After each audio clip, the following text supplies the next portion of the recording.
hello लोगोफोर माब्रै खबरा बिखुनजोनाव दसे बेरायनो फैदोंमोन नाथाय जायगाखौ नुना एसे बोरैबा दुखुसो नांबाय माथो मा बुङो नै नायलाय एकदम दैया माने बिराद गाज्रि अबस्था खालामबाय आरोना एकदम न' गुदिजोंनो माने बोहैबोनाय मोनसे दैसा फिसासा दंमोन आरोना दा बेनो माने गिदिर गिदिर जालांबाय थानानै सौखालांगासिनो आरोना दा माने न' जिंजोंनो एकदम माने सौखागासिनो आरोना दा बिराद साननो गोनां जाबाय आरो जायगाया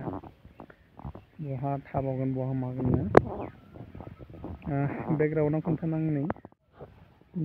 नायलाय बे दैसायानोमोन आरोना बेयाव औवा सुबा गायजोबोमोन आरोना बेखौ सौखालांजोब्बाय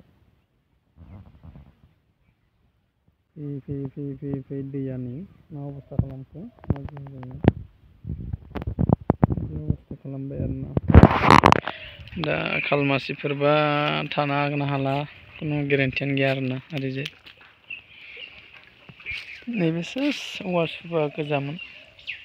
ओरैजाय सेस लांजोब्बाय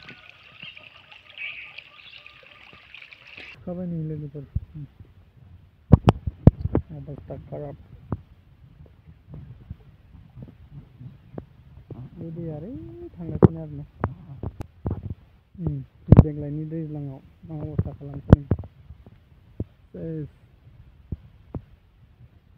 नैबेयाव फख्रि दंमोन आरोना बेबो गैथारला नै लांजोबथारसिगोन औवाया इयाव सुबाथाम ना सुबाब्रै दंमोन आरोना दा सुबासेल'सै नै माखासेया सेस लांजाजोब्बाय बायसिमखामोन माने सिगाङाव एसे ओइजोंमोन आरोना दैया एसे ओइजोंमोन दा एकदम ओरै सौखागासिनो सौखा ओरै गिदिंलायनानै ओरैथिं लांलायबाय आरोना अबस्था खाराब खालामगासिनो उफाय गैया दैनि लामा गावबा गावनि लामाजों गाव थांखासिगोन होबथाबाबोथ' हाला माबा मोनसे राहा खालामनांसिगोन आरोना उननि समाव जुदि बेबायदि खुरखाबाय थायोब्ला जि गाज्रि अबस्था गैयि खुरखाखाबाय आरोना सब सोरगिदिं ओरैजाय मा जाबावगोनथाय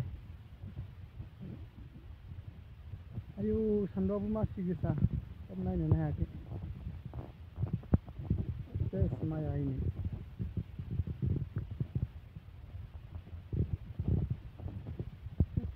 गाज्रि अबस्था गाज्रि खालामबाय